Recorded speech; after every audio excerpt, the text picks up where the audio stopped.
Ok. Donc, on se place en posture assise.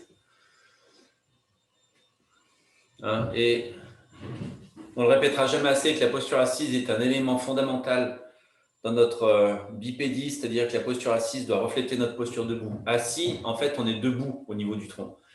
Et quand on est debout, on devrait être comme si on était assis sur les hanches. Hein, et c'est pour ça que cette distance toujours du pouce au nombril et de l'index vers le pubis doit toujours être ouverte ici, comme si on était debout. Hein, c'est comme ça que vous le voyez, parce que souvent l'assise, malheureusement, part en arrière et cette distance se rétrécit et se referme. Et vous voyez qu'il y a plus de plis qui apparaissent même sur mon short, alors que ça devrait être beaucoup plus en profondeur et en ouverture. Et en fait, le chandail, le t-shirt n'est pas du tout en train de faire des vagues et ainsi de suite. Ce qui arriverait si on est mal assis, on ne le voit pas parce que c'est noir, mais moi, si je regarde, il y a plein de rides sur mon t-shirt si je suis mal assis. Donc, ça, c'est des petits trucs des fois à surveiller. Hein, donc, on s'assoit vraiment sur la pointe du pubis, les ischions sont sortis, les os des fessiers flottent en fait. C'est un peu une erreur de dire que ça soit sur les os des fessiers parce que c'est même encore trop à l'arrière. Et en référence que vous devriez toujours vérifier, hein, surtout sur des assises comme ça de pratique, c'est que le coccyx ne peut jamais être écrasé. On ne peut jamais avoir la pointe du coccyx qui touche l'assise. Le coccyx, c'est extrêmement fragile. Demandez à des gens qui se sont cassés le coccyx, vous verrez. Donc, la pointe du coccyx est toujours libre. Elle peut pas s'asseoir sur le bloc. Et d'une certaine manière, bien sûr que des fois, on peut être un peu avachi sur le sofa. C'est pas grave, c'est mou. Mais dès qu'on est sur une chaise et que la chaise est dure et que cette pointe du coccyx est en contact avec la dureté de la chaise, il y a un élément négatif. Hein, parce que le coccyx continue à bouger, ne veut pas. C'est une articulation qui reste vivante. Euh, il faut toujours que cette notion soit là. Maintenant, pensez au sacrum. Le sacrum, c'est du latin. Hein, se dire sacré, c'est l'os sacré. Donc, dans le sacré du sacrum, il faut vraiment comprendre qu'il y a cette dimension du soi.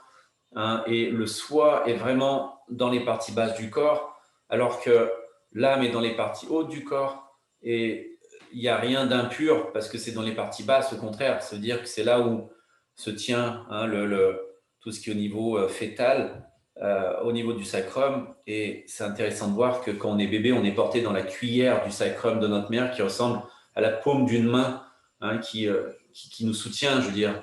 Hein, il y a ce creux fondamental. Donc, pensez un peu à cette symbolique. Hein, donc, c'est pareil, il faut que le bas du dos soit creux et ainsi de suite. De là, les mains se posent comme des fleurs hein, sur les cuisses, voulant dire l'ouverture de la main, c'est l'ouverture du lotus, de la paume de la main. Et le dos de la main est sur la cuisse. Donc, cette ouverture du lotus mystique qui est dans chacune des paumes des mains, qui crée la guérison par le toucher, par le contact des mains, doit être vers le ciel, toujours. Et à partir de là, le menton descend légèrement vers le sternum, les yeux se ferment au repos, hein, il n'y a aucune contrainte dans le mental, tout est disponible. Et de là, on peut se concentrer sur le son Shabda, le son sacré, qui va être modulé par Pranava, le Om, et simplement hein, d'avoir le sternum un peu plus haut. Et c'est un peu difficile à expliquer, mais il ne faut pas cambrer le dos, il faut simplement, par le souffle, apporter un peu plus vers les côtes que vers le ventre. Et tout ceci s'étire, donc on est en position de réceptivité. Et là, on prend conscience du souffle hein, pour quelques instants. Donc bien sûr, je ne parle pas des jambes, mais elles peuvent être étendues, croisées. L'essentiel, c'est d'être assez haut pour ne pas écraser ses chevilles ni ses genoux. Hein, et de là, il devrait avoir cette possibilité détendue. Hein, donc c'est pour ça que les genoux, vous voyez, 20 ans plus tard, mes genoux sont toujours plus bas que mes hanches. Hein, et c'est quelque chose qui m'a sauvé de beaucoup de problèmes, de respecter cette logique. Du coup, ma respiration va être détendue. J'observe le souffle. Je me mets en réceptivité. Je me mets en possibilité.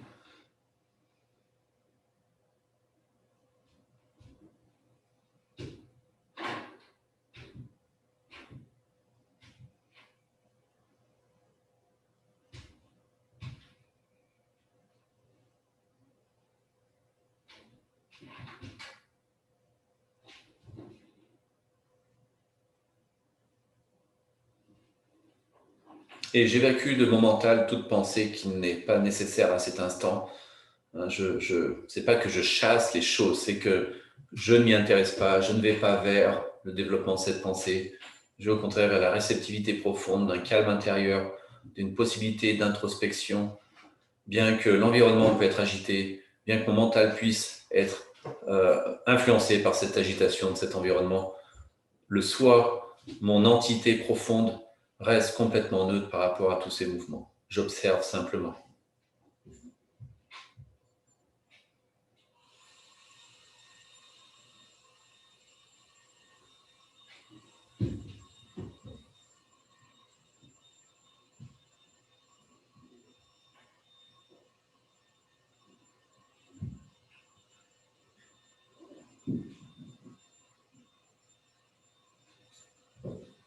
De là, on inspire pour le Om.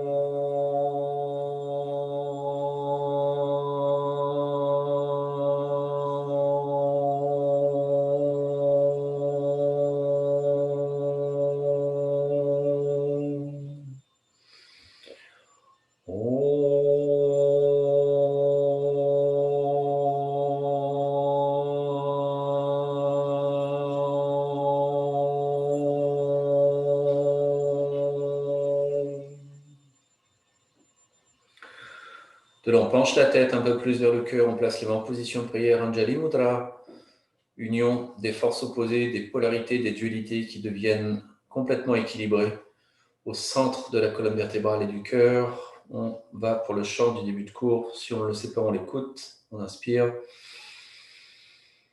Om Sahana Vavatu Sahana Bhunatu Saha Viryam Karavavahai Tejasvinavadhitamastu Ma Vidveshavahai Om Shanti Shanti Shanti Om Pe Hari Om Tat Sat. Ô absolu, protège-nous ensemble, nourris-nous ensemble, donne-nous force et pouvoir ensemble. Puisse la connaissance partagée demeurer puissante sans aucune animosité. Puisse les misères des trois mondes demeurer en paix, misère du mental liée à l'égocentrisme, misère du corps liée à l'attachement au désir, et misère du monde liée à l'ignorance de nos perceptions. Ceci est tel, ceci est vrai, Harim Tat Sat. On place les mains sur les cuisses, les paumes au ciel. On garde un peu les yeux fermés encore, ou les ouvrir légèrement, mais regarder vers le sol. On revient à la conscience du souffle.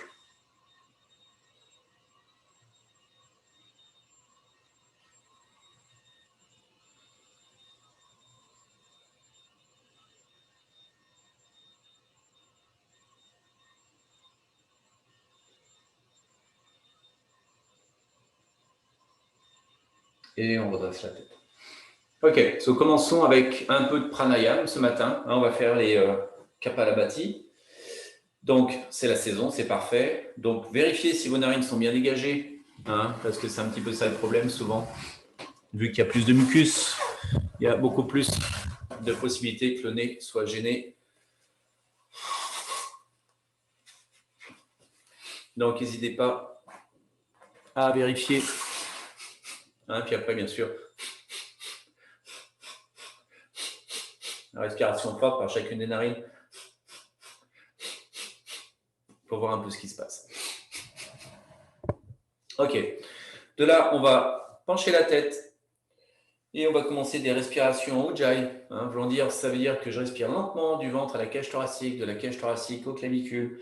Donc, il faut que ça soit fractionné, comme un respiration Viloma pour ceux qui connaissent. Mais là, on va faire ça simplement. J'inspire un tiers le ventre, un tiers cage thoracique, un tiers clavicule. Même le haut du dos s'arrondit un peu, le souffle vient plaquer contre le haut du dos. Et là, je tiens la cage thoracique très haute et que je commence par respirer le ventre. Ensuite, la cage thoracique des côtés vers le centre. Et ensuite, je relâche les épaules légèrement. Puis à nouveau, j'inspire du bas vers le haut, du ventre, vers la cage thoracique, vers les clavicules. Peut-être avec des petites pauses entre chaque palier ou si vous le pouvez d'une manière fluide. Et ensuite, on expire en tenant la cage thoracique très haute par le ventre d'abord. Et ensuite, les côtés vers le centre. Et ensuite, les clavicules. On le fait encore plusieurs fois à son propre rythme, en mettant pleinement notre conscience, notre attitude uniquement sur ce sujet. On ne pense pas à quelque chose d'autre.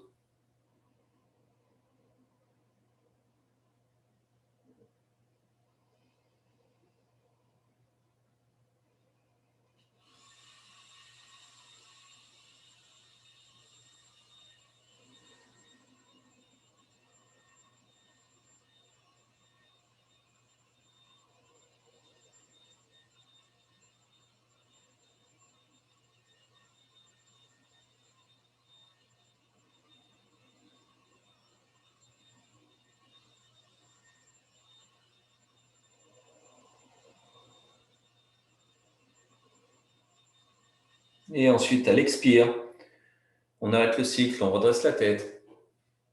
Et on va commencer par les Kapalabhati. Donc, c'est les respirations rapides cette fois-ci. Et bien entendu, quand on fait le Kapalabhati, c'est uniquement le ventre qui agit fortement sur l'expire et qui revient sur l'inspire. On n'utilise pas les côtes, on n'utilise pas le mouvement du corps. C'est vraiment des respirations qui se placent au niveau de l'abdomen uniquement. Donc, on y va, tête redressée, légèrement penchée, mais pas trop. Et on y va.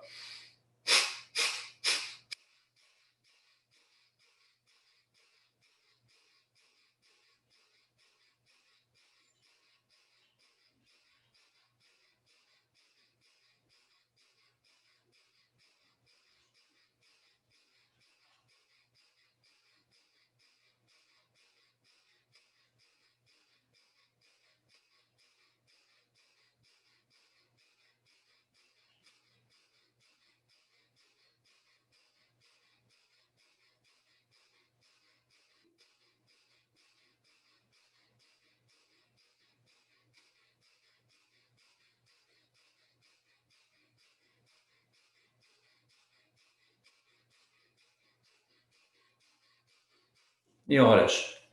De là, je pense que le plus difficile dans ces respirations, c'est de ne pas créer de tension inutile dans le corps. Hein. La respiration est forte, mais le reste est détendu. De là, on inspire 2 tiers des poumons et on retient son souffle, on met le menton au sternum. Tout est haut, hein, parce qu'on a inspiré vers le haut. Et on retient le souffle, on contracte légèrement le périnée. C'est une contraction qui est très précise vers le plancher pelvien, comme si on rassemblait les os des fessiers l'un contre l'autre.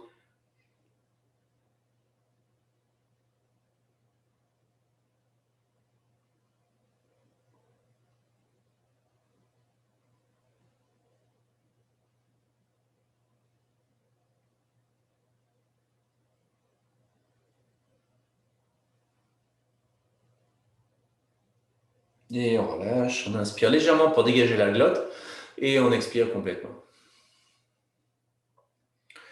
On revient à des respirations en Ujjayi, tête penchée. Je respire plusieurs fois, comme au début, d'une manière fluide, du bas vers le haut, sur l'inspire et sur l'expire. On va juste le faire 3 fois à son propre rythme.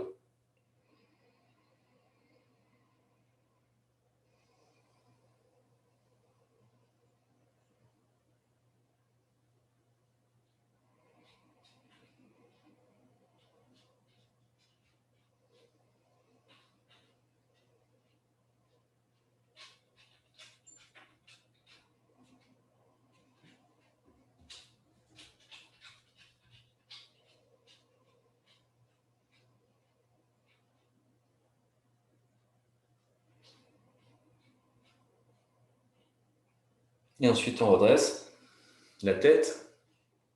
Et à nouveau, enfin, deuxième cycle de Kapalabhati, Vastrika, excusez-moi, le soufflet, Vastrika.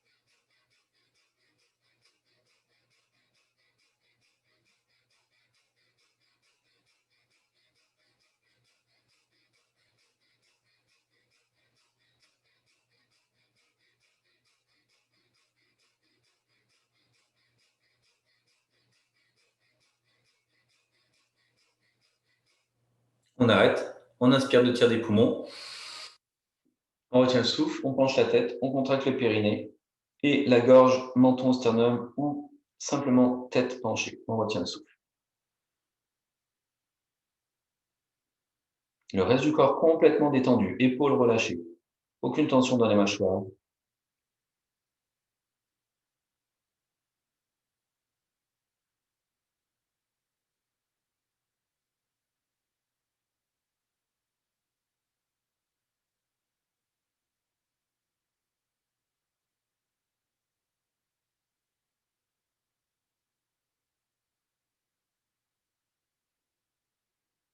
On relâche. Inspire. Expire. À nouveau, 3 cycles de respiration. Ujjayi, tête penchée, respiration fluide du ventre jusqu'aux clavicules. On inspire, elle expire. 3 fois.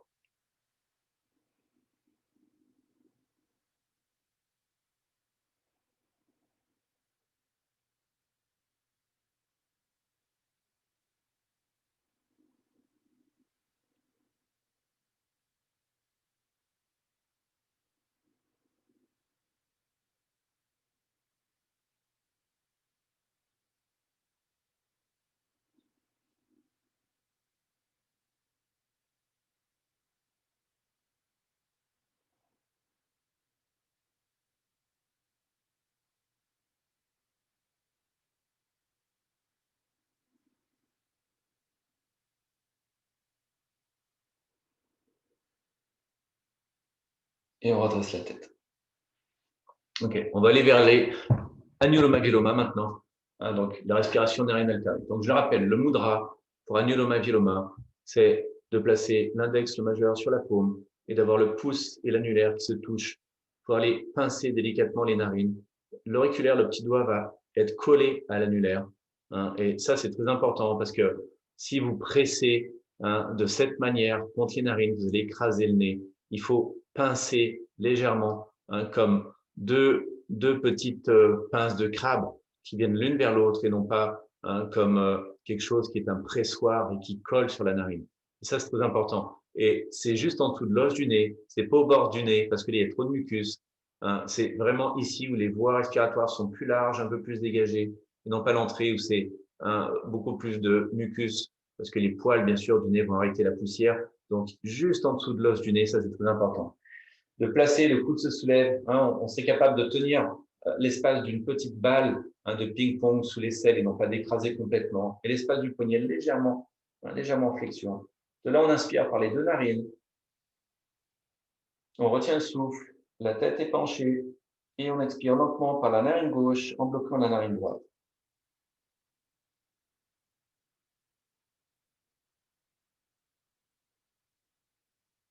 On inspire gauche maintenant, mais toujours en gardant le doigt en contact avec le nez. On retient, les deux narines sont bouchées. J'augmente la pression sur la chair du nez. Maintenant, je vais dégager légèrement la pression à droite et je vais expirer à droite.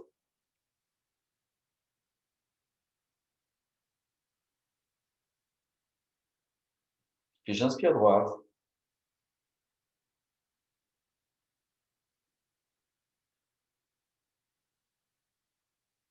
Je retiens les deux narines bouchées.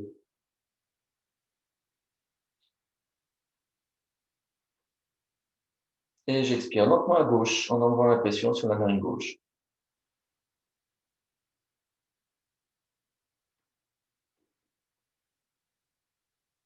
J'inspire à nouveau à gauche.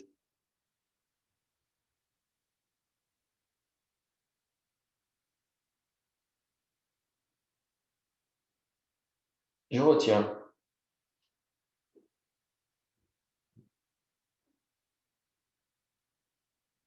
J'expire lentement à droite.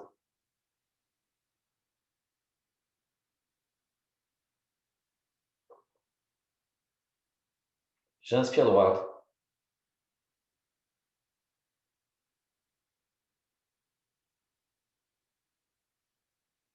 Je retiens. Durant la rétention, contractez le périnée.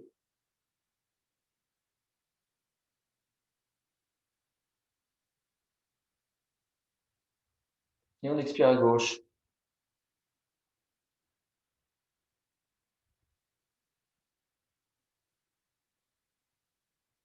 On inspire gauche.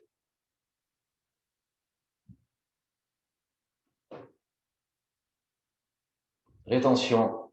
Je bloque les deux narines, je contracte le périnée. Et le périnée peut rester contracté même durant les expires, mais relâchez-le aux inspires.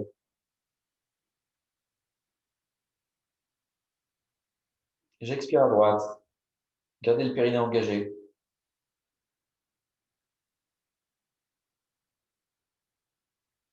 J'inspire droite.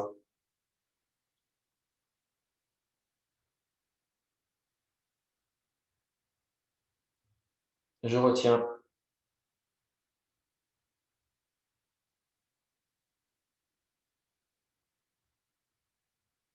On va lentement augmenter les rétentions de souffle si possible. J'expire à gauche.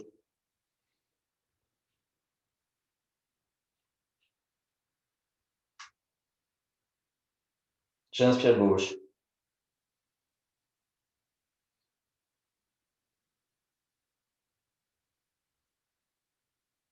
Je retiens.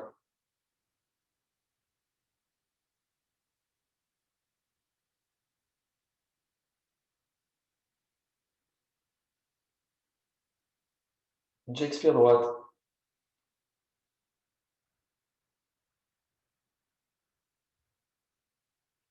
J'inspire droite.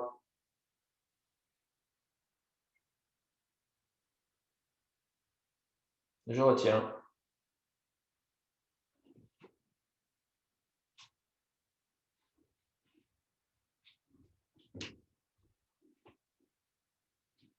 J'expire gauche.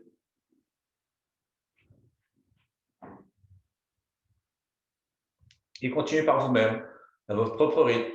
Ensuite, vous inspirez, vous retenez, vous expirez par la narine opposée, et ainsi de suite. Et c'est important que vous puissiez développer une longueur de souffle. Chaque fois, essayez de retenir un peu plus longtemps, d'expirer un peu plus lentement, d'inspirer un peu plus lentement, pour toujours habituer. Donc, personnellement, j'inspire sur un ratio de 10, j'expire sur un ratio de 10, je retiens sur un ratio de 10 que j'essaye d'augmenter jusqu'à 20. Donc, comptez mentalement, observez le souffle et voyez ce que vous pouvez faire. Si c'est trop, utilisez un rythme qui vous convienne, sans étouffement, sans panique. Ne comptez rien, simplement faites l'inspire, rétention, expire et ainsi de suite.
Une fois que vous arrivez à la narine gauche et que vous expirez, on va arrêter là.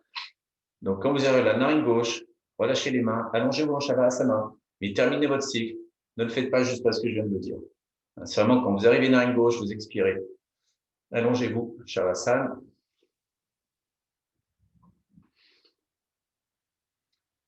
Et en vous allongeant en Shavasana, couverture sous la tête, mais rien d'autre, directement au sol. Continuez à ressentir le souffle qui utilise le même trajet, l'inspire, l'expire, le mouvement par chacune des narines, et ainsi de suite.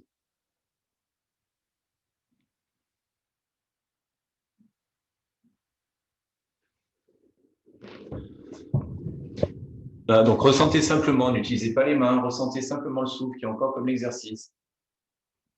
Mais ne le faites pas avec les mains, ne placez pas les doigts sur le nez, simplement allongez les bras de chaque côté du corps et ressentez uniquement le souffle comme si l'exercice continuait quelque part, mais mentalement. Vous êtes toujours connecté au souffle qui passe par la narine droite, par la narine gauche. Et faites pas de rétention, bien sûr, mais amusez-vous à continuer votre Anuloma Viloma. J'inspire par la droite, j'expire par la gauche. J'inspire gauche, j'expire droite, et ainsi de suite.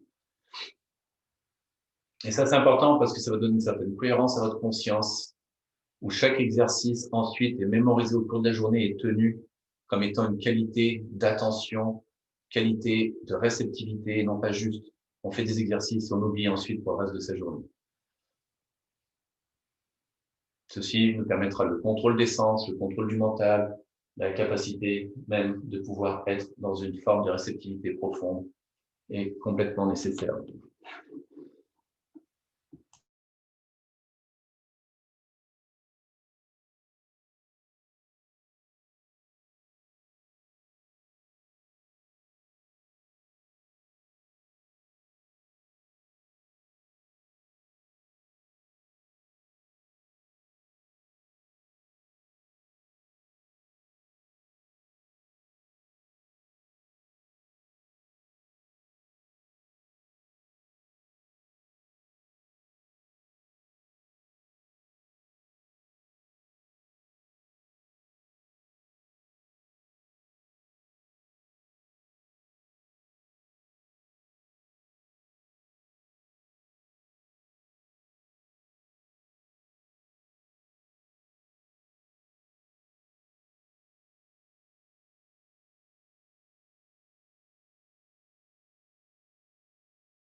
Et on peut revenir maintenant.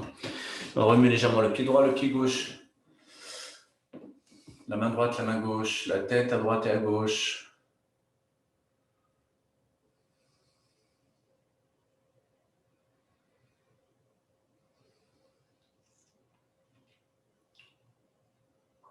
On plie les jambes sur le tronc. Et on va aller tourner vers le côté, prendre sa couverture.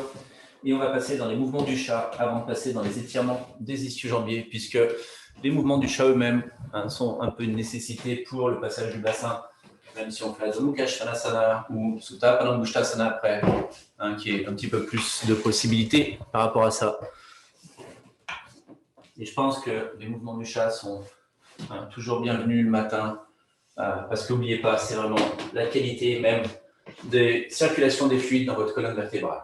Et ça, c'est essentiel. On ne peut pas répéter assez comment on a besoin d'entretenir notre système nerveux. Donc, je place les mains sous les épaules et je vais commencer, j'expire, j'arrondis le dos. Je viens sur le bout des doigts, je rentre le coccyx. S'il n'y a pas de contre-indication au ventre, je contracte le ventre après l'expire. De là, je lâche, je passe le fessier, je creuse le bas du dos, le milieu, le haut du dos. Je regarde vers l'avant sur l'inspire.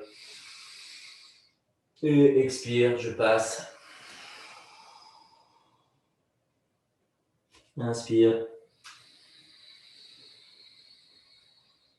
Et expire. Inspire. Expire.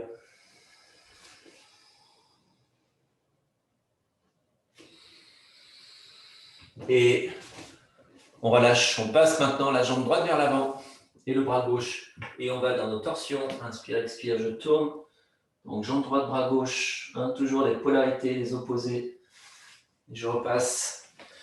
Je change de jambe. Inspire, expire.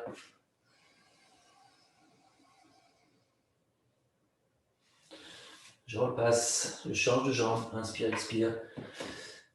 Donc, il y a une certaine forme de fluidité, mais en même temps, on ne peut pas avoir une perte d'attention par cette fluidité. Il faut que la fluidité soit en même temps quelque chose qui ne nous fait pas perdre l'attention dans le mouvement, mais garde une certaine réceptivité. Et on revient au neutre maintenant. On passe les épaules entre les bras en allant arrondir ou creusant les omoplates. J'inspire en haut dans le rond, j'expire en bas dans le creux. Donc, si je recherche un petit peu dans mon yoga ce que je veux obtenir au cours de ma journée, c'est entre mobilité et défaire des nœuds accumulés, donc étirement. Et bien sûr, stabilité, ça c'est toujours très important. Maintenant, on se place à nouveau en neutre et on va vers les côtés. Donc, je vais aller fessier gauche vers l'épaule gauche et oreille gauche vers l'épaule gauche. Je fais le C. Les jambes doivent rester perpendiculaires au sol. J'inspire au centre, j'expire vers les côtés.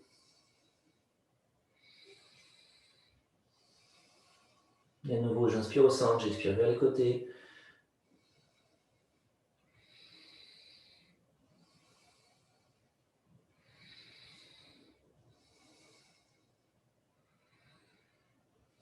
Maintenant, on recule, on arrondit le dos, on vient sur le bout des doigts. On arrondit, on lève le pied en pointe et on va aller diriger la pointe des pieds vers la gauche et on avance la main droite vers la gauche pour étirer tout le flanc droit. Et en même temps, on s'assoit un peu vers l'arrière. Oui, je recule un petit peu pour aller chercher cet élément. Et hop, on change de côté. Donc, on fait le C à nouveau, mais vraiment dans l'étirement intercostal. Et ça, c'est tellement bon pour les attaches pulmonaires. Parce qu'on touche en même temps les alvéoles à l'intérieur, les enveloppes pulmonaires, le sac pulmonaire est vraiment attaché aux côtes.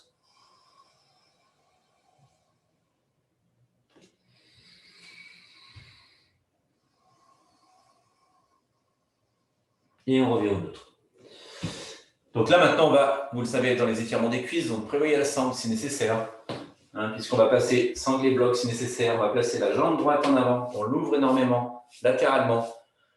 Couverture sous le genou toujours. Ça, c'est, faut jamais oublier ce genre de choses, parce qu'avec le temps, ça peut être un irritant pour l'articulation du genou. De là, je descends ma main sur le bloc au sol et je soulève le genou pour reculer ma jambe. Je tire légèrement vers l'avant. Et de là, je vais voir si j'ai assez de profondeur, de creux dans le bas du dos pour, en même temps, avoir un peu plus de possibilité d'attraper ma cheville. Et de là, j'étire la cuisse en descendant la hanche en direction du sol. Bien sûr, elle ne touchera pas le sol, mais je vais être le plus possible vers le bas.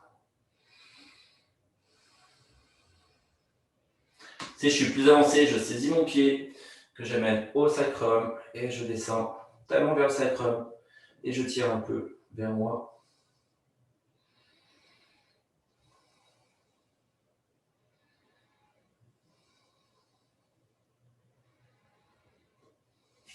Et bien sûr, j'inverse, je change de jambe.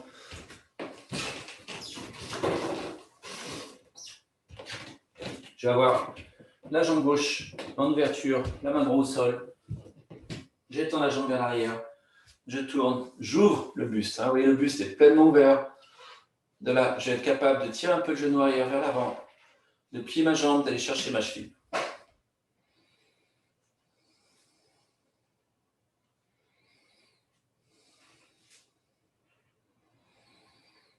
Et bien sûr, ma jambe avant, je ne laisse pas tomber le genou vers l'intérieur.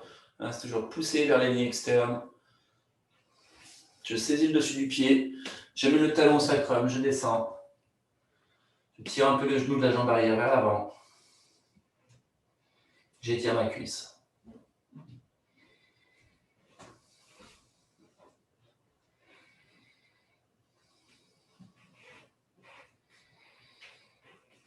Et on relâche. Très bien. Donc là, on va travailler un petit peu l'articulation du pied maintenant. Donc, on va aller s'asseoir. Si vous voulez vous asseoir sur le dessus de la cheville, donc sur le talon, sans avoir de différence de hauteur entre les genoux et le dessus du pied, mettez plus la couverture ouverte pour avoir tout l'espace, ou utilisez la couverture pliée pour que le bord de la couverture vienne à la cheville et protégé.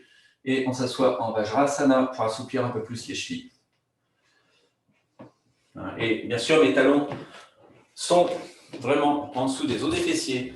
Donc, j'ai vraiment, comment je pourrais dire, je suis talon ischion. Je suis vraiment talon ischion le plus possible. Il faut sortir les fessiers, il faut tirer un peu le vêtement, il faut que le dessus du pied s'allonge. Je répète, si c'est trop difficile, si vraiment il y a une difficulté quelconque, vous roulez votre couverture. Vous amusez pas à mettre trop d'efforts là où c'est faible. Et à ce moment-là, vous passez le pied par-dessus. Et la couverture vous tient la cheville. Et en même temps, on aura un peu plus de soutien à cette cheville. Et ça sera déjà comment on pourrait dire, un effet sera déjà obtenu. Pensez pas toujours que c'est en forçant, en écrasant qu'on a des résultats. Des fois, il faut ouvrir, il faut rendre mobile. Et ça, c'est important. De là, si on peut, on vient sur les orteils et on s'assoit. Orteils, talons levés. Donc, si j'ai une couverture, je n'ai pas grand-chose. Ça ne change pas grand-chose. Je suis assis en Vajrasana, puis après, je place mes orteils au sol. J'ai juste à reculer un petit peu les fessiers et je suis assis, talons levés. Donc, ceci est un étirement du fascia plantaire, ce qui est bon si vous faites des fois des fascites plantaires et ainsi de suite. Et si vous avez les pieds plats, parce qu'un pied plat est écrasé, donc il faut que ça s'étire.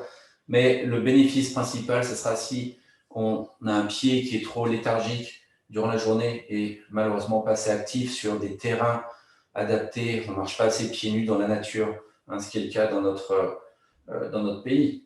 Donc, il faudrait apprendre à marcher pieds nus quand on est en vacances dans le sud, sur la plage. Le creux plantaire est adapté à tout ça. Donc de là, je reviens ici.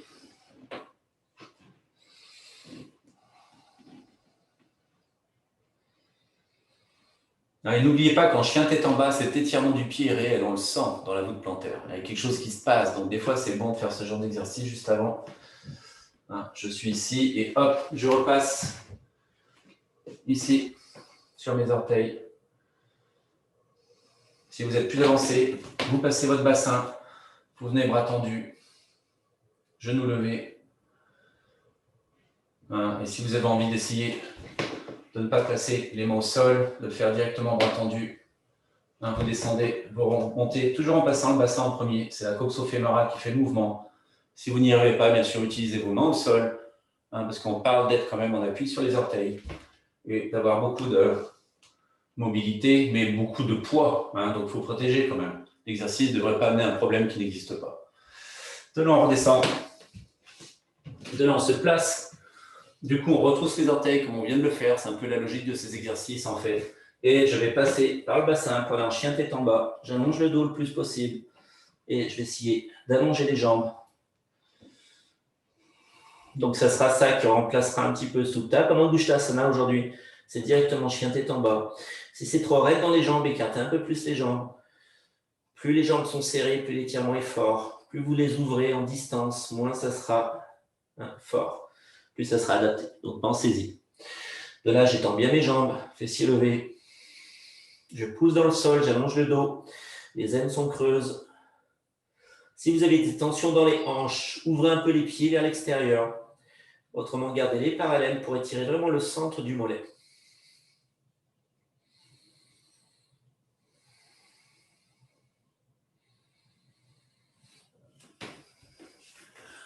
Bien sûr, si vous glissez, saisissez votre tapis. Et c'est important que dans cette fonction d'étirement postural, on ne glisse pas. Ne perdez pas votre temps à glisser, et ainsi de suite, ainsi de suite. Et on relâche. Donc de là, on a notre couverture roulée et on travaille pour les mollets. Avant de passer dans les postures debout, donc une dernière fois, on va accéder à tout ce qui se passe du bas vers le haut, du pied jusqu'à la tête. Donc on relâche d'abord les lignes inférieures. avant d'accéder aux lignes supérieures. Mon talon est fort contre le sol, mon pied est levé, je plie le genou.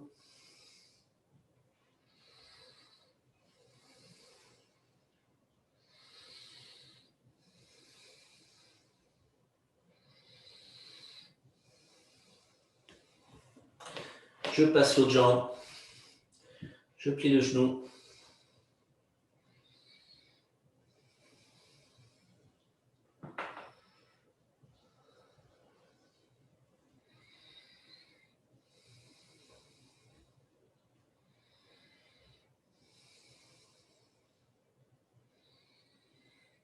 Talon fortement ancré dans le sol. Et pas passer trop de temps dessus, mais le faire régulièrement. Maintenant, je fais les deux jambes tendues.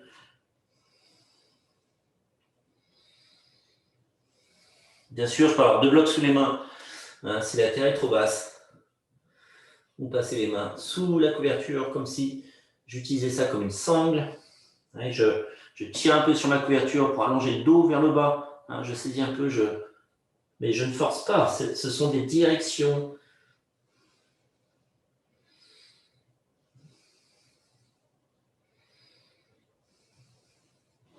Et on relâche. Pliez les genoux, revenez en posture debout. Maintenant, on va aller en Palangushtasana. On va plier les jambes complètement, puis on va voir si on peut les étendre. Donc, gardez la distance. C'est pas énorme, mais il y a quand même un couloir entre les deux pieds. Soyez pas pieds ensemble, c'est sûr.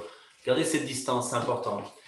De là, on va aller plier. Donc, insérez les pouces au niveau du creux de la hanche. Poussez vers l'arrière pour ouvrir le plus possible. Pliez vos jambes, plaquez-vous complètement sur les jambes, toutes les côtes, tout le ventre et sur la jambe. Et de là, on essaye de lever le plus possible sans que ça se décolle des jambes. Si ça se décolle trop, je garde les jambes pliées. Le poids de la tête va vers le sol. Donc, je vais saisir les coudes, laisser pendre complètement. Si je peux, jambes tendues. Du moment que le ventre touche, je garde mes jambes tendues. Si je ne peux pas, je garde mes jambes pliées.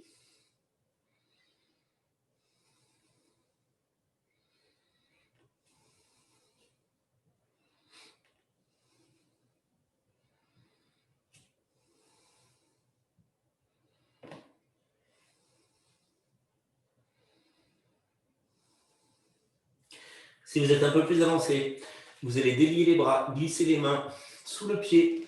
Mais je dis bien sous le pied, c'est-à-dire que tout mon pied écrase ma paume jusqu'au poignet. Si c'est douloureux sur les os, mettez une couverture. Et de là, on va ouvrir les coudes vers l'extérieur. Essayez de descendre un petit peu plus en montant les fessiers au plafond.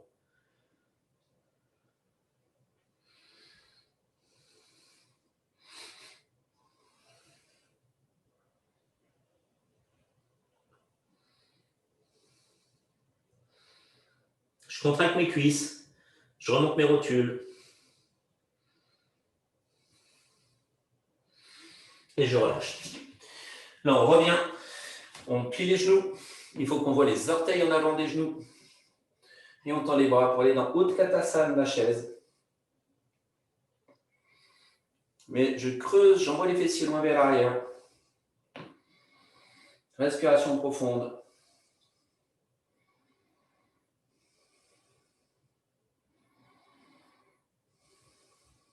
Si je peux, je descends un petit peu plus bas.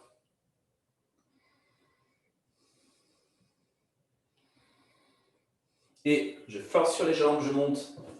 Je place maintenant mes pieds ensemble. Je vais fermer l'espace des pieds, bien que j'ouvre mes orteils parfaitement ouverts. Talons légèrement ouverts vers l'extérieur. Orteils parfaitement collés l'un contre l'autre au niveau des gros orteils. Et j'étends mes bras parallèles. Je place les paumes ensemble.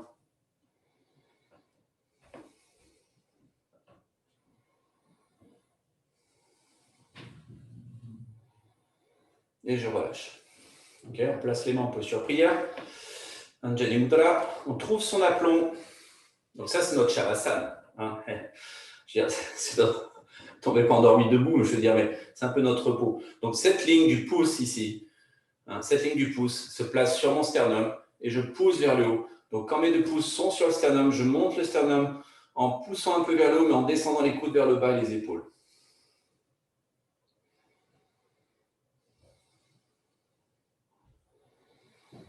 De là, je vais mettre mon poing un peu vers la gauche, je soulève ma jambe droite. Hein, bien sûr, je peux la placer ici. Si je peux, j'attrape la cheville et je la place un peu plus haute. Et je résiste avec ma hanche gauche pour pas que mon pied droit me fasse basculer vers la gauche. Hein, donc, j'enfonce la hanche. Je contracte fortement les deux grands fessiers qui sont rotateurs externes de mon fémur. Le talon un peu plus vers l'avant, les orteils un peu plus vers l'arrière. Je place les mains à nouveau en Anjali Mudra.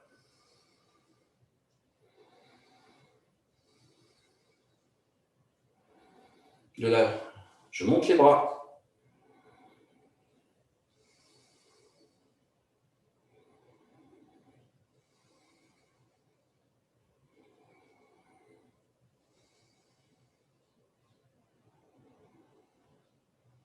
De là, j'entrelace tous les doigts et je place les index ensemble. Vajra Mudra. Et je monte. J'étire les flancs.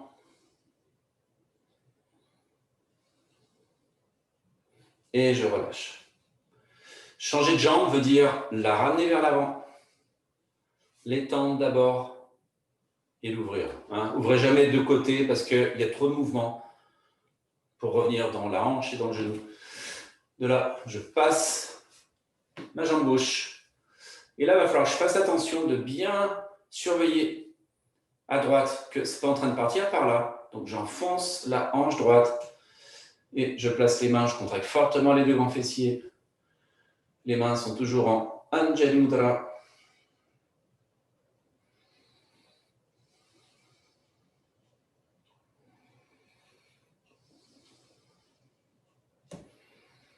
Orteils au sol bien répartis. Ah oui, mes orteils ressemblent à des doigts, il faut que ça soit ouvert le plus possible. C'est ça qui fait qu'on a un peu plus d'équilibre. De là, on lève les bras.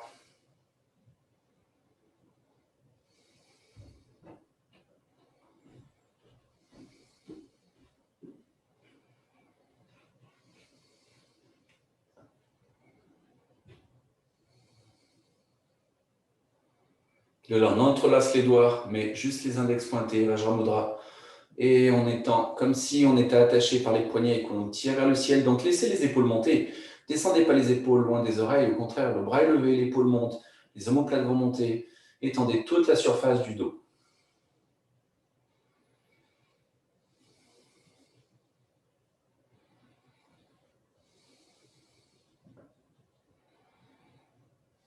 Et on relâche.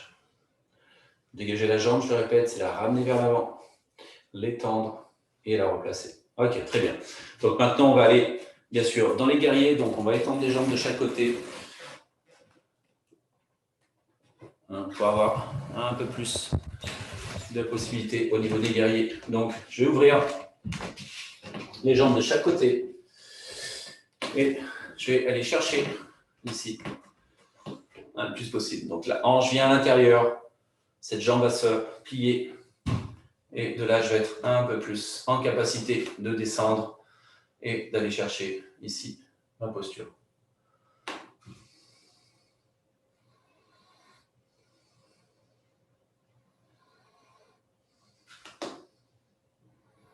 Et bien sûr, mes flancs sont parallèles. Je dois chercher quelque chose qui reste perpendiculaire au sol, au niveau de la colonne vertébrale. Et ça, c'est vraiment important. Le plus possible.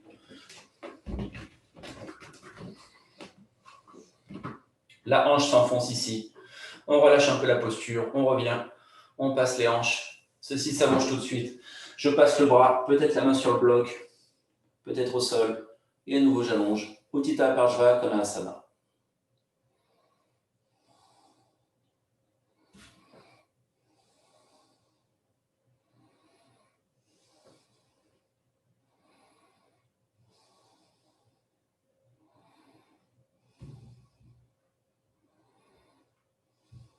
De là, on relâche. On pousse sur le pied de la jambe avant. On revient. On retrouve le bord du tapis pour que ça soit talon-talon. On tourne le pied gauche. La hanche droite va passer. On plie la jambe gauche. Bien sûr, une fois que je suis bien assis, bien planté dans ma posture, j'ouvre tout complètement en rotation externe. Mais cette hanche doit s'enfoncer ici. Et à partir de là, on peut commencer à tracer la ligne des bras, regarder vers l'avant.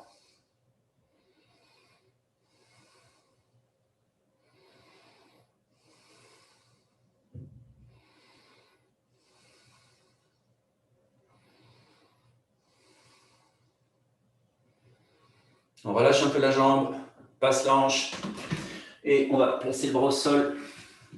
Pied arrière, je le reporte un peu plus perpendiculaire pour qu'il stoppe ma posture. Je ne veux pas trop qu'il tourne à l'intérieur, ça me ferait glisser. Donc je replace mon pied arrière et j'étends.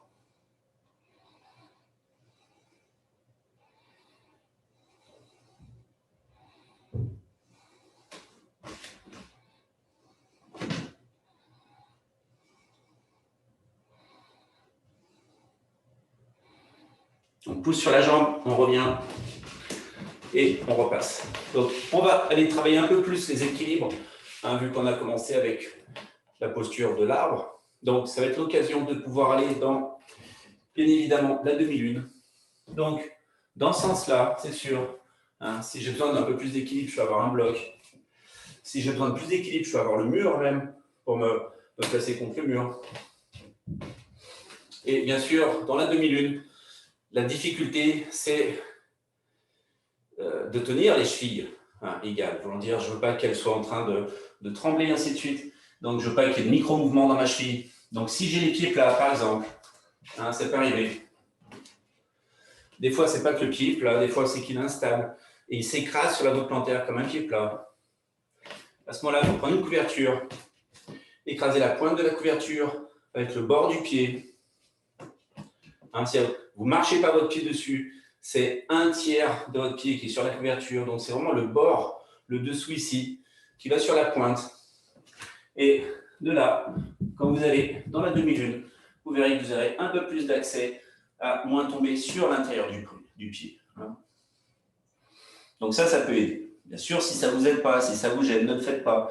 Mais je pense qu'on est tous plus ou moins en désavantage avec notre creux plantaire.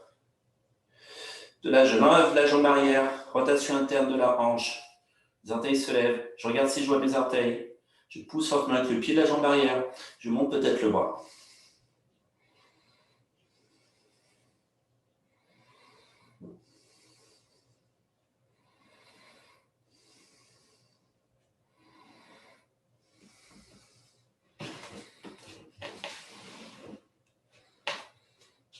De là, contracter bien les fessiers. Il faut que ça soit tonique le plus possible.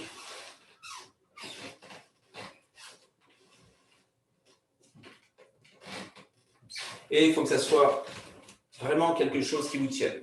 De là, on redescend, puis on la jambe avant. On pointe le gros orteil du pied arrière. On revient un peu en Parsvakonasana. Et pour passer en Parsvakonasana, je descends là, le pubis vers le sol. Et je reviens dans cette posture.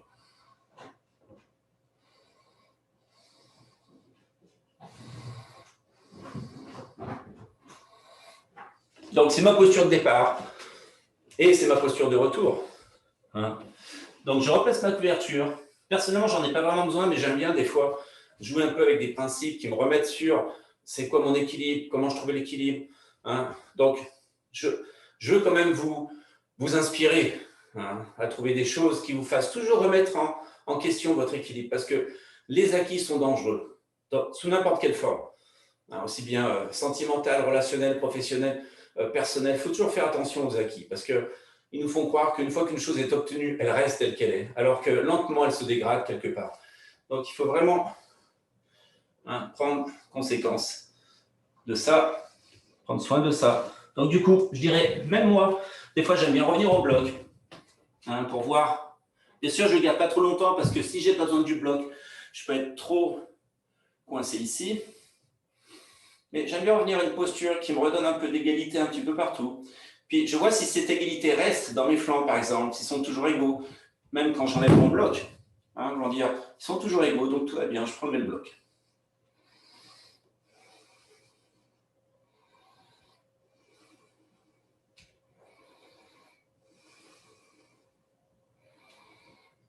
Est-ce qu'ils sont toujours égaux quand je descends ma main au sol directement, paume au sol? Oui, ok, donc je continue. Mais je ne le ferai pas si mes flancs s'arrondissaient.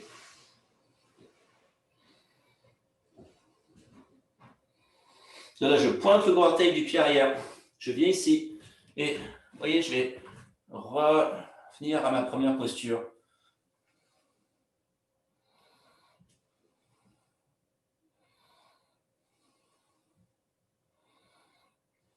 Et on relâche. Okay. On vient en assise en Vajrasana. On place les mains en posture prière. Et on vient dans l'instant introspectif où on va aller chercher un peu plus de recueillement intérieur. Bien sûr, le cœur bas, peut-être s'agiter. Donc, on essaye de descendre et de remettre à la normale ce rythme cardiaque.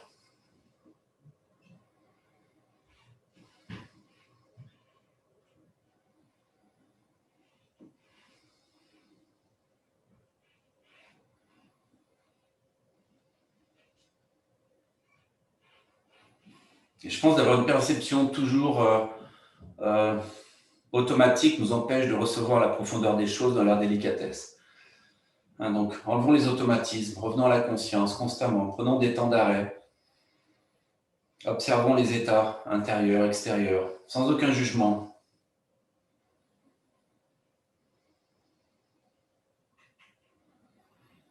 Et on relâche.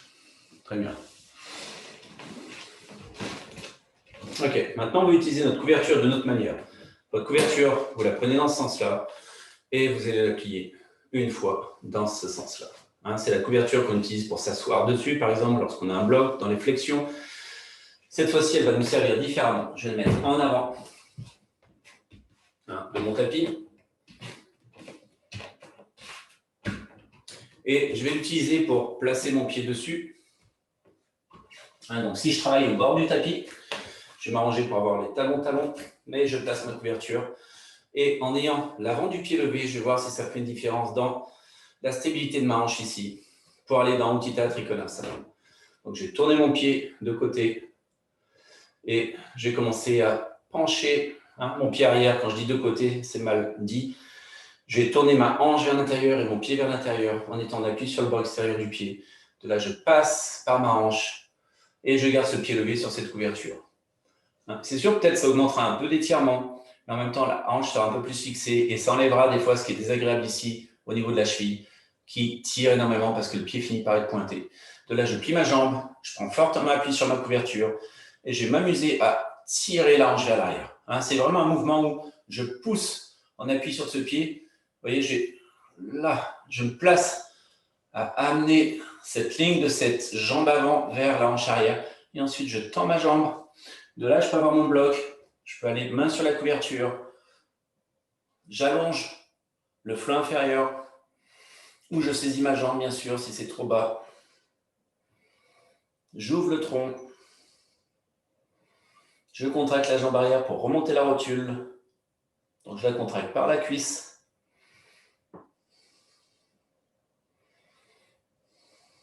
De là, je descends. Peut-être main au sol, peut-être main sur la couverture. L'avantage main sur la couverture, c'est que j'ai plus de longueur ici. Ma main est un peu plus en avant qu'habituellement ici. Traditionnellement, elle est plus en arrière. Donc, je l'ai un peu plus en avant aujourd'hui. Et vraiment, vers la toute fin, le bras se lève. Et là, le regard peut aller en haut. Ou si ça tord ma nuque, je regarde en bas. Mais je garde la poitrine ouverte. Tout dépend de ce qui se passe. Si ma main est au sol, je tire le sol vers moi pour allonger le flanc. Et lentement, je relâche. Ça, c'est un moyen intéressant de travailler cette posture. Parce que souvent, on écrase le pied avant, la cheville. Le pied a un angle quand même à l'avant qu'on le fait traditionnellement qui est très fort au niveau de cet étirement et très fort au niveau de cette compression ici. Et en même temps, on n'a pas assez de recul vers l'arrière, ce qui souvent est embêtant parce qu'il faudrait qu'on soit un peu plus vers l'arrière. Le poids, je veux dire, vers le pied arrière. Donc, je replace ici, à nouveau, et je passe par l'arrière en rotation interne. Et je descends. Et même des fois, soulever plus cette couverture. Vous pouvez la rouler un peu plus si c'est nécessaire. Là, je plie ma jambe. Et on appuie sur ce pied. Je force même par le talon pour avoir un peu plus de poids vers l'arrière, mais je passe ma hanche. Vous voyez, au lieu d'être ici, un mauvais exemple, ça serait je pousse vers l'avant. Non, là, je tire, je passe en arrière, ça s'allonge, je tends ma jambe. Et je vais mettre ma main un peu plus en avant maintenant pour aller tirer mon flanc, ouvrir le cœur. J'ouvre le torse, je tends le bras. Je contracte la cuisse et le genou. Et on doit avoir les deux omoplates l'un au-dessus de l'autre, perpendiculaires au sol.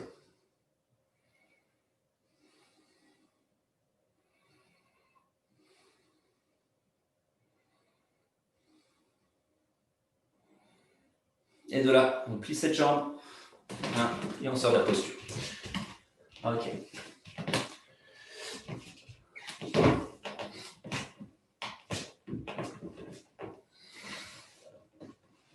De là, on va venir à nouveau assis sur les pieds, fessiers, talons,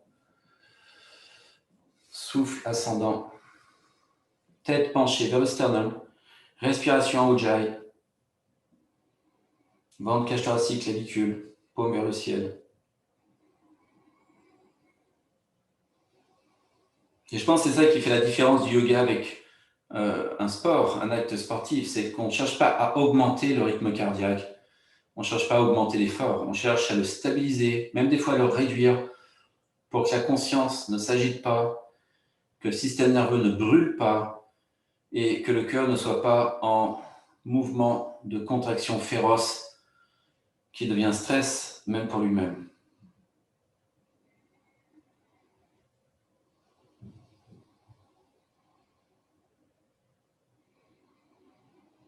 On fait quelques respirations, en Ujjayi, tête penchée, réceptivité du souffle. Et pensez que les yogis n'ont jamais cherché à renforcer le cœur comme on le fait ici, dans notre monde occidental, mais plutôt à renforcer la conscience.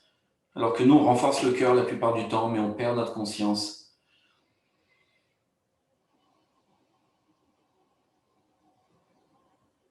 Et si je perds ma conscience, mon système nerveux est stressé et mon cœur est de plus en plus faible. Et je continue à le renforcer et rien d'intéressant ne peut se passer. On tourne un peu en rond. Ok, allons vers les flexions maintenant. Donc, ce qu'on va faire, ça va être un peu plus, comme on pourrait dire, de mouvement vers l'avant au niveau des hanches.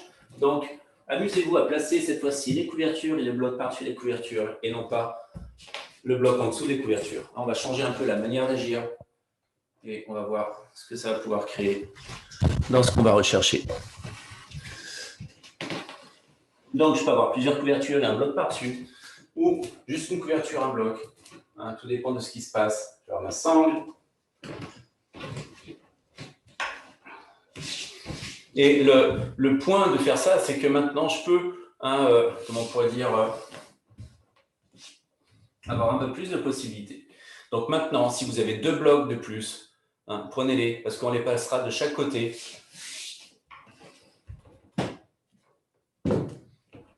Si vous avez trois blocs, ou si vous avez, je ne sais pas, des livres, ou je ne sais pas quoi, et si vous n'avez pas quelque chose de plus, c'est pas grave, on ira simplement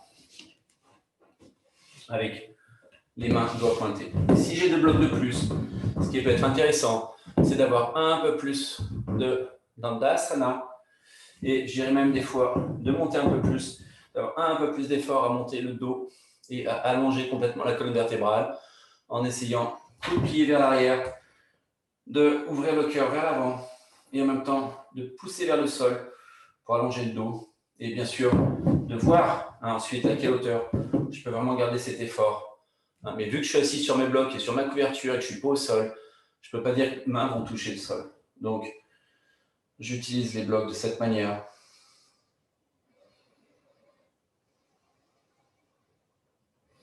Et je relâche, et ensuite je passe ma sangle à l'avant des pieds. Je tourne les pieds vers l'avant. Je tire sur la sangle, je vais un peu en arrière, je pousse dans la sangle, je tire dans la sangle et je sors mes fessiers. Et Paschimottanasana, les deux jambes ensemble, est une posture difficile. Et pas vraiment pour débutants, la plupart du temps on se trompe là-dessus.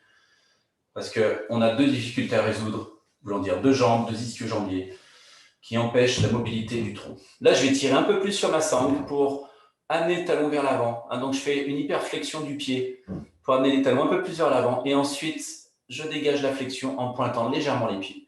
Mais c'est léger, ça reste toujours fléchi. De là maintenant, je suis plus sur la pointe du talon et je vais commencer à descendre en passant le dos le plus possible. Donc, le cœur doit rester long. Tout ce qui est au niveau du ventre, ça doit rester long. Bien sûr, rapidement, on touche normalement les cuisses. Donc, le mouvement, c'est le dos qui continue à le faire du moment que je touche mes cuisses. Mais il faut que j'ai une attitude vraiment de possibilité de saisir mes pieds en reculant mes épaules. Donc, si je ne peux pas y aller, je continue avec ma sangle. Je respire tranquillement. Si je peux y aller, je saisis.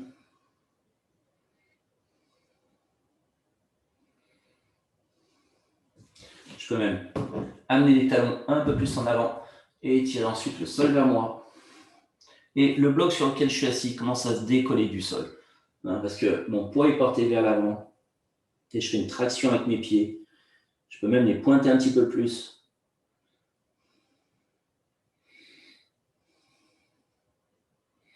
J'ouvre les coudes latéralement.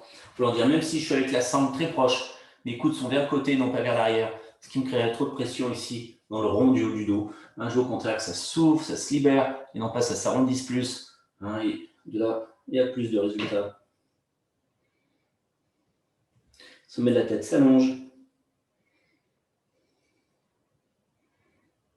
Et graduellement on descend, si c'est possible, ou on reste statique et on attend que les effets de l'arrière de la jambe se défassent.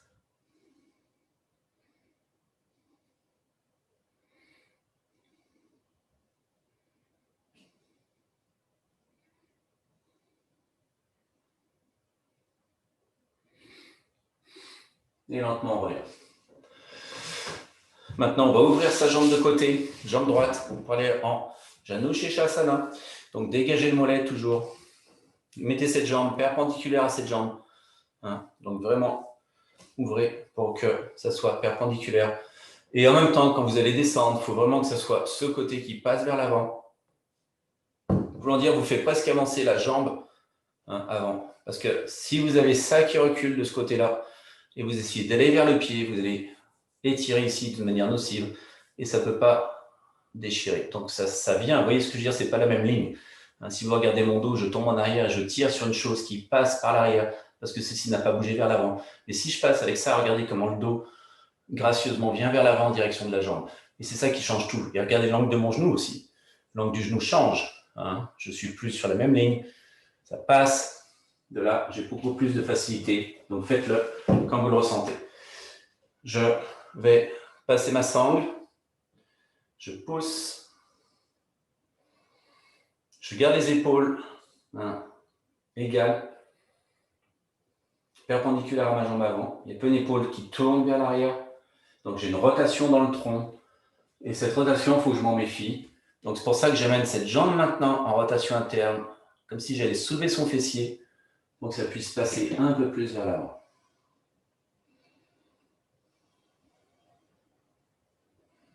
Je descends ventre sur cuisse, côte vers les cuisses. Je soulève les bras, j'avance la tête.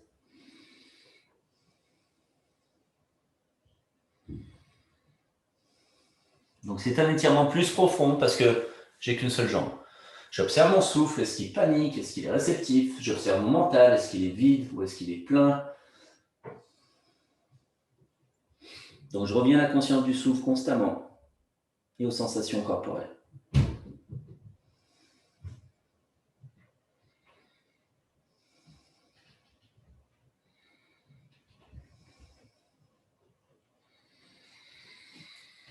Et lentement, on revient et on passe l'autre jambe. Donc vraiment, s'il y a un problème de genou, faites attention, mettez un bloc, ayez le genou plus haut que la hanche, c'est pas grave. Faites deux fois parce que des fois ça tire. On passe la jambe de l'autre côté.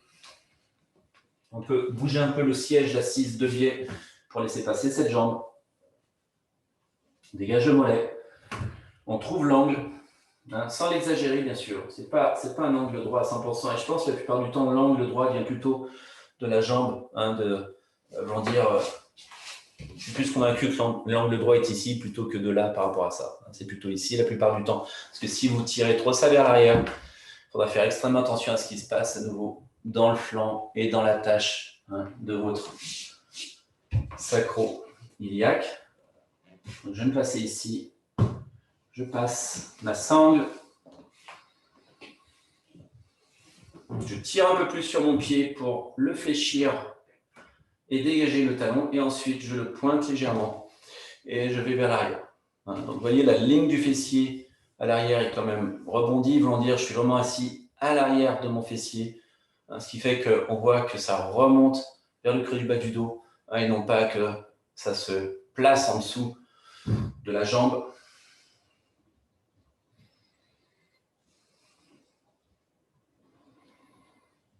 Et ensuite, je descends lentement, sans oublier que la jambe qui est pliée n'est pas fixe, elle doit bouger avec le mouvement et faire passer mon mouvement. Si je suis plus avancé, je peux saisir mon poignet gauche avec ma main droite et tasser les deux bras derrière le pied. Pour bien allonger mon dos.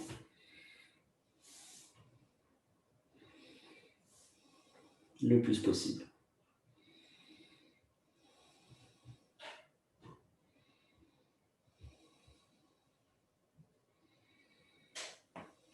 Si je place la tête sur la jambe, c'est en déplaçant ma tête par les cervicales et non pas en tordant mon dos.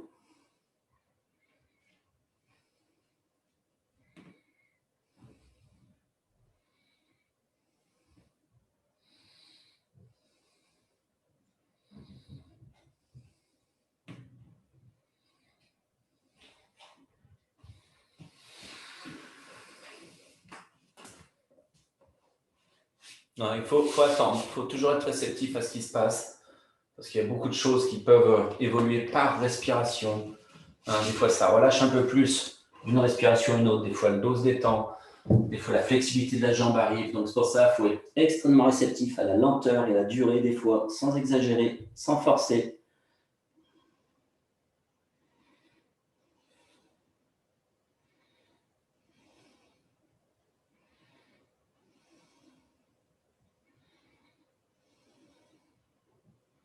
Et on relâche. On revient. On va placer maintenant le bloc devant soi. Il y a une toute petite question, Hervé. Vas-y. Quand on arrive vers la fin, là, quand on est vraiment couché, contact ventre et cuisse, moi j'ai tendance à plus du tout toucher mon assise. Je suis carrément sur mon pied. Je suis allongée sur moi-même, quoi. Tu vois, je touche plus le bloc.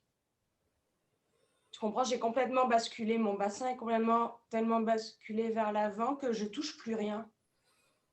Bah, tu es quand même assis sur quelque chose. Sur mon pied. Parce que j'ai roulé mon bassin vers l'avant, donc je tombe sur mon... Ouais, non, c'est trop. Tu peux pas, parce que si tu le fais directement au sol, ça veut dire quoi? Non, je ne suis pas au sol. Ouais, mais c'est ça que je veux dire. C'est ça, ça doit ressembler à une posture qui est au sol, en fait. Si je suis au sol, même si mes fessiers reculent énormément, je suis toujours assis quelque part, même au haut de ma cuisse, tu vois. Bah moi, je lève les fesses. Non, tu ne peux pas faire ça. Okay. Tu lèves les fesses, tu auras trop de poids sur le pied, justement. Tu auras trop de poids sur la cheville. Ok. Parce qu'une fois que tu passes, justement, si tu es directement au sol et que tu passes, il faut pratiquement que le poids s'établisse un peu vers l'arrière. Je veux dire. Ok. Ouais, ça, je le fais pas. Donc, tout ça c'est très léger. Je ne peux pas dire que je suis en train d'être... les ischions sont même levés. Moi, quand je suis rendu ici, les ischions ne touchent plus le sol. Mais je ne peux pas dire que je ne touche pas, quoi. Ouais, ben, je vais le refaire après, puis je vais... Ouais, tu verras. Peut-être t'exagères un truc, ouais. Peut-être tu roules trop sur ta jambe, du coup, ça passe trop, et ainsi de suite, ainsi de suite. Ouais. Placez votre bloc en avant. Placez une couverture derrière, votre couverture ici, pour placer vos coudes. Et on va placer les deux pieds de cette manière pour aller en Baddha Konasana. Donc, bloc pas trop loin, bien sûr. On lie les pieds ensemble. Baddha Konasana, c'est les pieds liés. Et on ne va pas aller rétro, on va aller antéversion, il faut que ça passe. Il faut que la ligne du pubis descende vers le sol. On pousse les voûtes plantaires l'une contre l'autre et on contracte fortement les grands fessiers pour que les genoux descendent de chaque côté.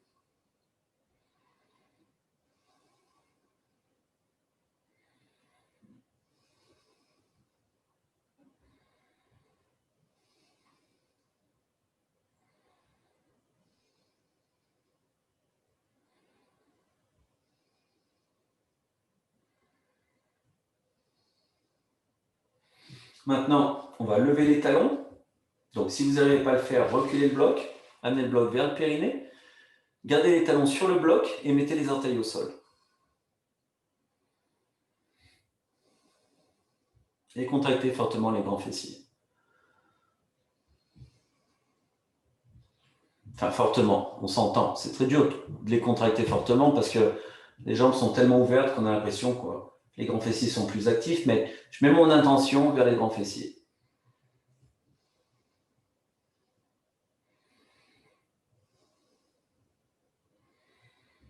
Et on relâche. Très bien. On va s'allonger en Shavasana. On termine avec ça. Donc, on s'allonge en Shavasana. De là, on va voir si on met une couverture roulée sous les genoux, un bolster ou simplement les jambes au sol. Et moi, je dirais, on est toujours dans cette période où c'est bon d'avoir les hanches enveloppées. Et je pense que ça sera durant tout l'hiver. Donc, c'est pour ça que c'est important de l'avoir. Où il va y avoir une couverture qui sera ouverte un petit peu plus large. Et de là, on peut la placer, se border un peu en dessous, ici, pour que vraiment notre Shavasana soit le plus réceptif et détendu au niveau de ce qui va se passer dans le mental. Je répète qu'on est dans une période agitée, de par les événements, mais de par la saison aussi. Donc, il faut vraiment faire très attention à tout ce qui peut entretenir les agitations. Et je pense que des hanches non soutenues un peu dans le vide, courant d'air de chaque côté, c'est vraiment, ça crée plus d'agitation. Donc, je soulève un peu le bord de ma hanche. Je me borde en fait et je passe la couverture en dessous. Et ensuite, je vais saisir les bords de ma couverture qui est sous ma tête, mais vraiment les bords ici. Et je vais les caler sous ma nuque. Pas complètement sous la nuque, mais de chaque bord de ma nuque. C'est-à-dire que je prends la couverture, puis je la tasse sur elle-même en dessous de mes oreilles, de chaque côté de ma nuque, jusqu'à sentir, j'ai comme un casque, comme un oreiller, qui prendrait la forme de ma tête en laissant ma tête s'enfoncer dans celui-ci. Et si je tourne la tête, je ne peux pas, elle est parfaitement fixe. Les bords de la couverture sont venus véritablement enrober, enrouler et combler le creux de la nuque sur les côtés. De là, je peux fermer les yeux. Bien sûr, j'ai une sangle, l'idéal. J'ai une fenêtre, je pense Louise aussi, puis d'autres. Il y a toujours une fenêtre quelque part, donc j'empêche la lumière de pénétrer dans les yeux. Je vais mettre ma sangle sur mes yeux, pincer le bord des yeux vers l'arrêt du nez pour que la sangle tombe un peu plus sur les paupières. Autrement, elle est juste soulevée par l'arrêt du nez. Malheureusement, il y a un espace qui ne touche pas les paupières. Et ensuite, le bord de la sangle, j'essaye de l'amener un peu plus serré vers mes oreilles, comme si je voulais la border le long de la ligne du lobe de l'oreille, ou juste au-dessus. Et normalement, ça fonctionne. De là, il reste encore un peu de lumière, mais beaucoup moins que si mes yeux étaient à découvert. Et là, je peux commencer ma relaxation profonde.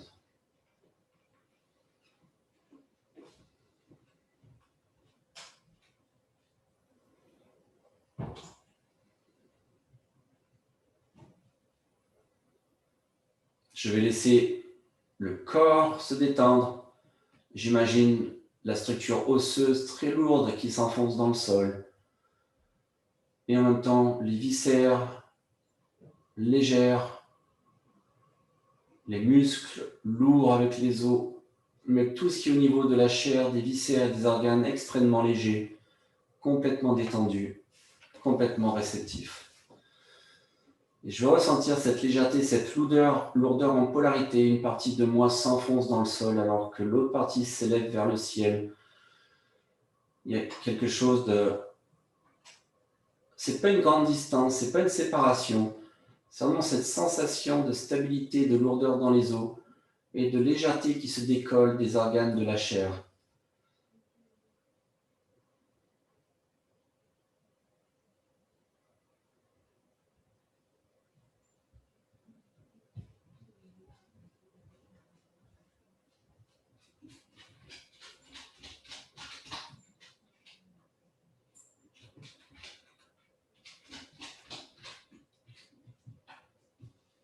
Et essayez de le ressentir complètement, cet espace serein, détendu, réceptif,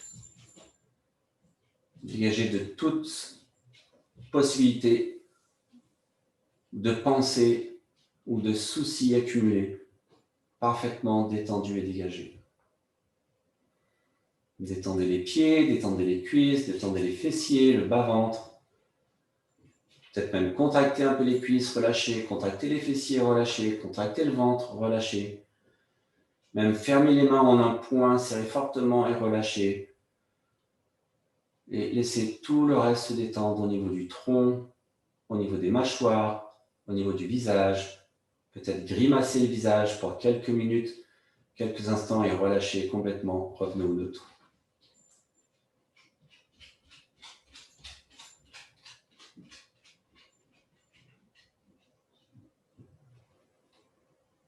De là, le souffle doit être parfaitement détendu et réceptif. Et prenez conscience du souffle.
Et lentement, on va reprendre conscience du corps dans sa totalité.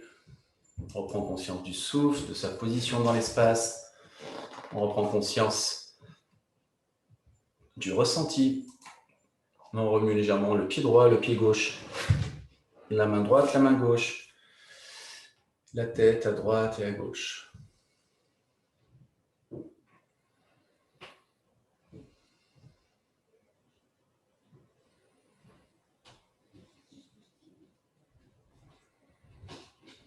De là, on tourne vers la gauche, jambes ensemble. Et on peut revenir en posture assise.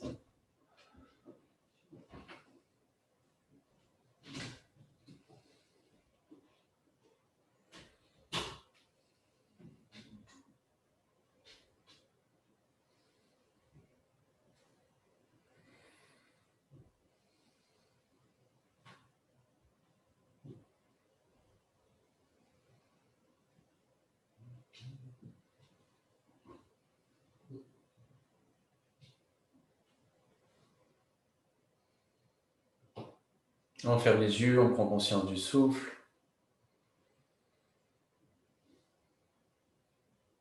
Et sur cet instant, on va prononcer le Om, on inspire.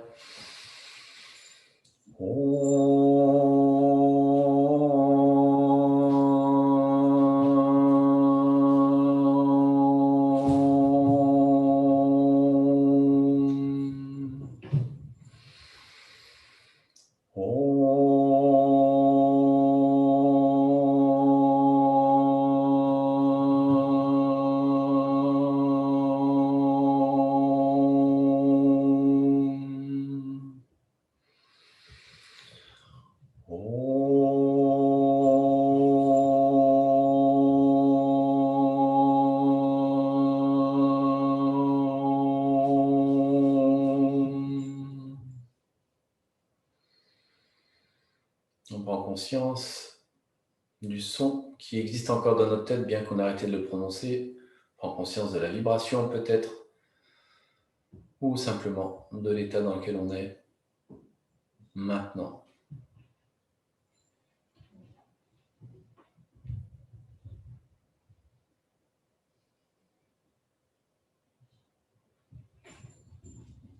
Et lentement, on peut ouvrir les yeux, tranquillement, avec neutralité.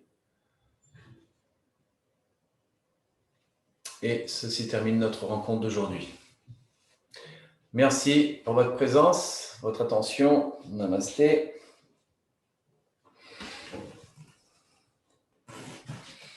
Bonne fin de semaine, bon week-end et